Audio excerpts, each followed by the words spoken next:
अस्सलाम वालेकुम, मैं हूं ओलेक्स पाकिस्तान से चौधरी नुमान हबीब। आज जो डिवाइस हमारे पास अनबॉक्सिंग के लिए रिव्यू के लिए मौजूद है वो टेक्नो की तरफ से कैमन सीरीज़ का आने वाला लेटेस्ट डिवाइस। ये कैमन 19 प्रो है।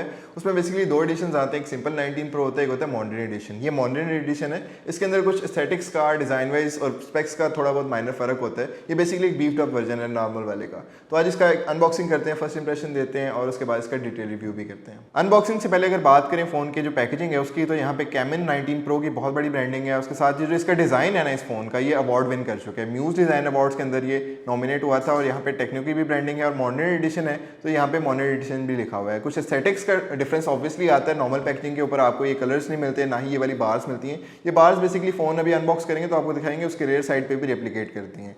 नीचे की तरफ कुछ स्पेसिफिकेशंस हैं, 128 GB जो इसकी स्टोरेज है और 8 GB इसकी रैम है।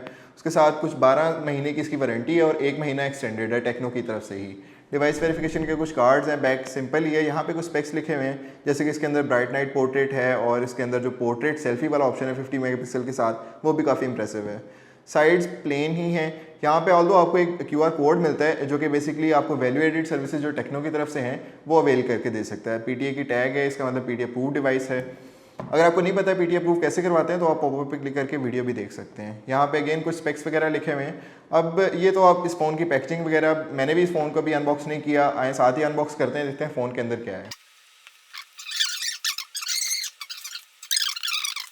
ये आपकी डिवाइस वेरिफिकेशन का कार्ड और यहाँ पे भी ये साथ ही स्टिकर के साथ लगा हुआ है। इसको कट करके ज़रा अनबॉक्स कर लेते हैं। सो इसके ऊपर जितनी भी सील्स वगैरह थी वो तो हमने रिमूव कर ली। अब बातें अनबॉक्सिंग की तरफ।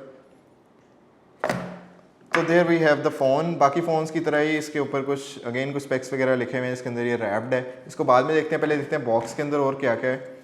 एक लेड है, सिलिकॉन कवर है। ये जितने भी आने वाले चाइनीज़ डिवाइसेज हैं, लेट से जिसके अंदर रेडमी वगैरह है, वीवो है, वो सिलिकॉन केस साथ देते हैं, तो ये वैल्यू एडिशन बहुत अच्छी कर देता है। ये अगेन आपका वारंटी कार्ड है जो कि 1 साल और 1 महीना एक्स्ट्रा आपको देता है टेक्नो। इसके साथ आपको मिलता है एक अडाप्टर जो कि 33 वाट का है और इसके अंदर भी रेड एक्सेंट यूज़ हुआ हुआ है जो कि फास्ट चार्जिंग को ही रिप्रेजेंट करता है। इसके अंदर साथ आपको मिलता है एक आपकी type A to type C cable और हैंड फ्री भी साथ ही आ रही है जो कि बहुत अनयूजुअल है। इसके साथ सिम इजेक्टर टूल भी इसी के अंदर मौजूद है। अब ज़रा फ़ोन को टर्न ऑन कर लेते हैं इस पाउच के अंदर से निकाल के।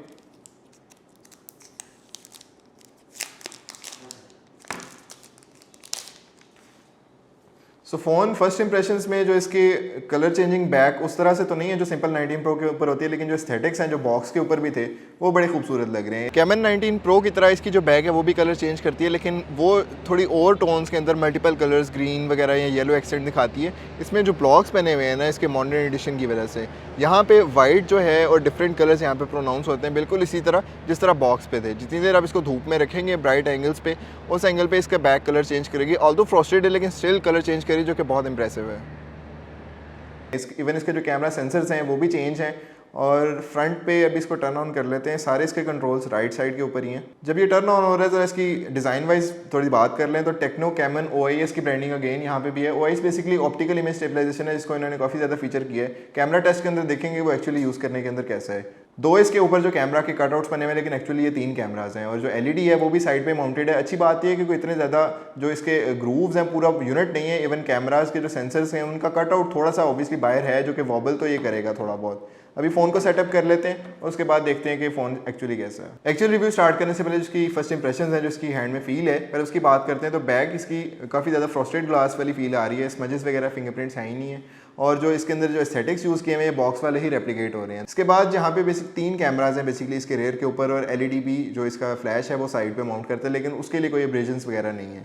नीचे आपको मिलता है टाइप C की एक केबल है, साथ आपका 3.5 मिलीमीटर हेड जैक है और लाउड स्पीकर्स भी हैं। एक साइड इसकी बिल्कुल प्लेन है, सिर्फ जो सिम ट्रे है उसका कट आउट है।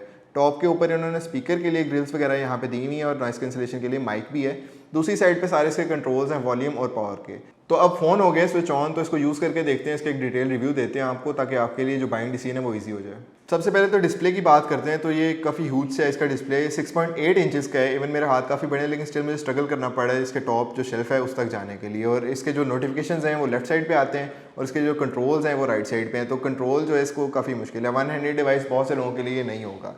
कलर्स ओवरऑल अच्छे हैं। 6.8 इंच के अलावा ये 120 हर्ट्ज का जो रिफ्रेश रेट है वो भी सपोर्ट करता है, तो जिसकी फ्लूइडिटी है वो काफ़ी ज़्यादा है। लेकिन जहाँ पे एक थोड़ा सा लैग जो मुझे फील हो रहा है वो ये है कि LCD डिस्प्ले है, सुपर एमोलेड नहीं है, तो डेफिनेटली उतने कलर्स वगैरह शार्प और ब्राइट नहीं होंगे। और जो विजिबल आउटडोर्स हैं सनलाइट के अंदर अगर आप डायरेक्ट इसको रखते हैं तो आपको माइट भी उतनी ब्राइटनेस ये ना दें। डिस्प्ले की क्वालिटी तो ठीक है, लेकिन ज़्यादा मैटर क्या करता है कि आपने सारा टाइम जो इसका फ़ोन का फ्रंट ही यूज़ करना होता है, तो बहुत इंपॉर्टेंट है कि आपका जो नॉच है और साइड पे जो बेजल्स हैं उसकी थिकनेस क्या है। तो इसका जो बॉटम बेजल है, जो चेन है, वो थोड़ा सा एक्सटेंड आउट हुआ हुआ है। इसी रेंज में आने वाले डिफरेंट डिवाइसेस जैसे हुआवे का नोवा 9 है या आपके सैमसंग के A53 हैं गैलेक्सी सीरीज़ के, तो उसके अंदर जो बेजल्स हैं वो इससे काफ़ी ज़्यादा कम है। इवन जो उसका नॉच है वाटर ड्रॉप नहीं है, ये पंच होल है, लेकिन स्टिल उसका साइज़ थोड़ा सा बड़ा है। बहुत से लोगों को बॉदर नहीं करेगा ये, लेकिन अगर आप नेट पे करें चीज़ें सिर्फ आपको तभी पता चलेंगी। ओवरऑल जो इसका डिस्प्ले है आपके लिए परफेक्टली काम करेगा।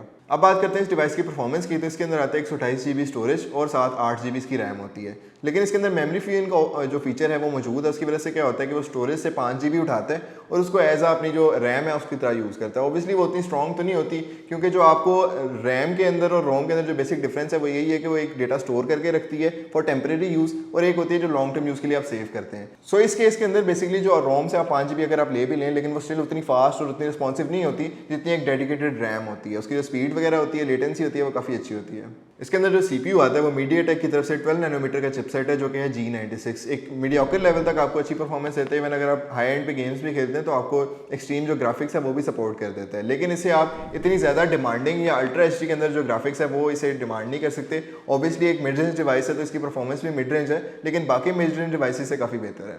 इसके अंदर जो GPU है वो भी G72 है, जो कि हीलियो का है, वो भी एक आपको डिसेंट लेवल तक ग्राफिक्स सपोर्ट कर देता है। साथ ही इसके अंदर 120 हर्ट्ज का जो डिस्प्ले है उसकी वजह से एक बड़ा अच्छा इफेक्ट बनता है जब आपके ग्राफिक्स भी अच्छे हों और आपकी डिस्प्ले भी बहुत ज़्यादा फ्लूइड हो। तो गेमिंग के अंदर और ओवरऑल जो डे टू डे टास्क है उसके लिए बिल्कुल परफेक्ट है। पहले आपको बताया था कि इसके डिस्प्ले का साइज़ बहुत ह्यूज है, 6.8 इंचेस का डिस्प्ले है, तो बड़ी बैटरी होना बहुत ज़रूरी है ऐसे डिवाइस के अंदर, स्पेशली तब जब इसका जो डिस्प्ले है उसकी स्पीड इतनी हो, 120 हर्ट्ज हो, तो वो बहुत ज़्यादा बैटरी कंज्यूम करता है। अब इसकी बैटरी है 5000 mAh, दिखने में तो काफ़ी बड़ा फिगर है और 33 वाट फास्ट चार्जिंग के साथ भी आता है। लेकिन जब इतना ज़्यादा डिमांडिंग आप फ़ोन को यूज़ करेंगे, जब वो 120 हर्ट्ज ऑल टाइम ऑन होगा, कैमरा ज़्यादा यूज़ करेंगे, परफॉर्मेंस ज़्यादा होगी, तो उसकी बैटरी की टाइमिंग सारे फैक्टर्स पे डिपेंड करते हुए कम आ जाती है। तो इसके अंदर जो बैटरी है वो आपको इजीली एक दिन तो लास्ट करती है। और इसके अलावा जो चार्जिंग टाइम है, इसका कंपनी क्लेम करती है कि 1.25 घंटे का इसका ऑलमोस्ट चार्जिंग टाइम है। उसके अंदर अंदर ये कि 0 से 100 तक जो फुल चार्ज है वो हासिल कर लेता है। ओवरऑल हर चीज़ के अंदर ये फ़ोन अच्छा है, बिल्ड क्वालिटी अच्छी है, बटन स्पॉट टैक्टाइल है, परफॉर्मेंस ठीक है, डिस्प्ले ठीक है। लेकिन जो इसका मेन फीचर है वो कैमरास का है। अब कैमरा की बात करते चलें तो आपको इसके डिज़ाइन में ही पता चलेगा, जिसके ऊपर चीज़ें लिखी हुई हैं उसकी वजह से कि इसके ऊपर ज़्यादा फोकस किया गया, ज़्यादा हाईलाइट किया गया ताकि लोग नोटिस भी करें। और इसके अंदर कुछ एक्स्ट्रा फीचर्स भी एडिड हैं, इसीलिए तो फीचर्स इन्होंने 2 हाईलाइट किए हैं बेसिकली। एक तो आपका जो ब्राइट नाइट के जो पोर्ट्रेट है और एक फ्रंट जो 50 मेगापिक्सल का है, उसके ऊपर भी AI के थ्रू जो पोर्ट्रेट की कैपेबिलिटीज़ है इस डिवाइस के ऊपर हैं। अब बात करें इसके कैमरा सेंसर्स की, तो इसके अंदर जो मेन सेंसर है वो 64 मेगापिक्सल का है, जो कि नाइट शॉट के अंदर जो इसका हाईलाइटेड फीचर है वो यही है कि ब्राइट नाइट के अंदर भी पोर्ट्रेट्स की कैपेबिलिटीज़ हैं। उसके अलावा यहाँ पे एक 50 मेगापिक्सल का डेडिकेटेड टेलीफोटो लेंस भी मिलता है, जिसका काम सिर्फ यही है कि उसने एक्सीडेंट से जो पोर्ट्रेट शॉट्स हैं उनको कैप्चर करें। फिर साथ आता है एक 2 मेगापिक्सल का डेप्थ सेंसर, जो कि अगेन पोर्ट्रेट को ही कॉम्प्लीमेंट करता है। ऑन पेपर स्पेक्स तो यही थे, अब चलते हैं ऑन ग्राउंड और जाके देखते हैं एक्चुअली ये यूज़ वगैरह करने के अंदर कैमरा सैंपल्स में, वीडियो के अंदर इसकी स्टेबलाइजेशन वगैरह कैसी है। कैमन 19 प्रो के फ्रंट कैमरा सिस्टम हम रिकॉर्ड करें, 32 मेगापिक्सल का कैमरा है, जो कि फुल HD तक जो रेजोल्यूशन है उस पर वीडियो और पिक्चर्स वगैरह सपोर्ट करता है। यहाँ पे एक चीज़ आप नोट करेंगे कि यहाँ पे जो कलर्स हैं, ग्रीन कलर काफ़ी ज़्यादा ठीक है, इवन शेडोज़ के अंदर भी कोई ना कोई हाईलाइट्स वगैरह मौजूद हैं। डार्क बिल्कुल ठीक है, स्काई थोड़ा फॉगी है लेकिन उसमें स्टिल वो पर्पलिश ब्लू एंड मौजूद है। यहाँ पे एक चीज़ आप मैं नोट कर रहा हूँ पर्सनली कि जब मैं बोल रहा हूँ, मैं बोल पहले रहा हूँ, लेकिन जो मेरी लिफ्टिंग है और गेस्चर्स हैं वो थोड़ी सी डिले के बाद स्क्रीन के ऊपर आ रहे हैं। पता नहीं ऐसा क्यों है, माइट भी कोई ग्लिच है, बाकी शायद नेक्स्ट सॉफ्टवेयर अपडेट्स हैं उसके साथ ही इसको ठीक कर सकें। लेकिन ओवरऑल इसकी क्वालिटी बिल्कुल फाइन है। लेकिन एक हल्की सी जो रिजर्वेशन मुझे फील हो रही है वो ये है कि बहुत ज़्यादा सॉफ्ट कर रहा है बैकग्राउंड को, इतनी क्रिस्प नहीं है। डिटेल्स तो हैं लेकिन उसको जो नॉइज़ रिडक्शन के चक्कर में काफ़ी ज़्यादा उसको जो नॉइज़ है वो रिड्यूस की हुई है। रेयर कैमरा जो है इसका फ्रंट की तरह उसकी स्टेबलाइजेशन भी काफ़ी ज़्यादा अच्छी है। इस time ultra steady mode on है, लेकिन मैं अभी नॉर्मल चल रहा हूँ और थोड़ा केयरफुल होकर चल रहा हूँ, लेकिन स्टिल आपको फ़ोन जो है ना लेफ़्ट राइट होता हुआ नज़र आ रहा होगा इमेज के अंदर। उसमें इसकी स्टेबलाइजेशन अच्छी है, स्मूथ है, लेकिन उतनी ऑन पॉइंट नहीं है।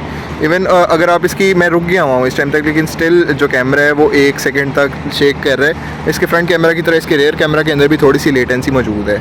जूम की बात करें तो जूम करते हुए आपको जो क्वालिटी है वो तो बिल्कुल ही डिस्टर्ब हो जाएगी, बिल्कुल ही आइडेंटिफाई नहीं कर पा रहा, सेग्रीगेट नहीं कर पा रहा, पार्ट्स वगैरह को कलर्स भी टोटली फेड हो गए हैं। लेकिन अगर आप जूम इन ना करें तो उस केस के अंदर आपको डिसेंट क्वालिटी मिल जाती है। अगर आप अल्ट्रा स्टेडी मोड इसका ऑन करना चाहते हैं तो अभी हम उसी में रिकॉर्ड कर रहे हैं, उसके लिए अलग टॉगल होता है, उस पर आप ऑन करेंगे तो आपकी वीडियो 1080p तक लिमिट हो जाएगी।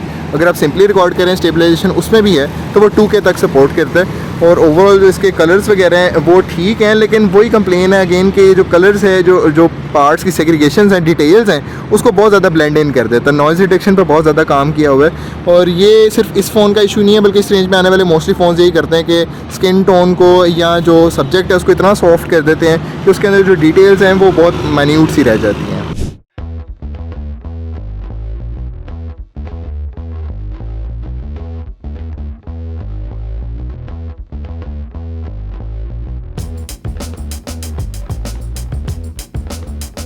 अब बात करते हैं उस डिसाइडिंग फैक्टर की जहाँ पे आके आपका डिसाइड होगा कि आपने फ़ोन लेना है या नहीं लेना। अब ये फ़ोन जो है ये बेसिकली कैमन 19 प्रो अगर आप सिंपल वाला देखें तो उसकी प्राइस इस फ़ोन से जो मॉडर्न एडिशन है 2000 रुपये कम है। ये कॉस्ट करता है 52,000, वो वाला कॉस्ट करता है 50,000। तो इस प्राइस के अंदर इसके अंदर जो स्पेक्स हैं, फीचर्स हैं, इसका डिस्प्ले है और जो ओवरऑल फील है ना वो यूनिक भी है और उसके अलावा वर्दी भी है। एक बजट डिवाइस के अंदर एक अच्छा डिवाइस है जो कि आपको सारी चीज़ें ही करके दे रहा है लेकिन कम पैसों के अंदर। अगर आप ये फ़ोन लेना चाहते हैं, टेक्नो का कोई भी और या किसी भी और कंपनी का फ़ोन लेना चाहते हैं तो OLX क्लासिफाइड पे हज़ारों की तादाद में फ़ोन लिस्टेड है। अभी आप पॉपअप पे क्लिक करें और अपनी मर्जी का फ़ोन परचेज करें। अगर आपको ये वीडियो पसंद आई तो हमें तमाम सोशल मीडिया हैंडल्स पे लाइक करें, सब्सक्राइब करें, कमेंट करें और साथ ही साथ नोटिफिकेशन बेल को भी क्लिक करें ताकि आगे आने वाली वीडियोस आप पहले देख सकें। इसके अलावा भी अगर आप किसी फ़ोन का रिव्यू वगैरह या किसी गाड़ी का देखना चाहते हैं आप डेफिनेटली कमेंट्स के अंदर हमें अपनी सजेशन से लाजमी आगाह किया करें। मिलते हैं अगली वीडियो में। अल्लाह हाफिज़।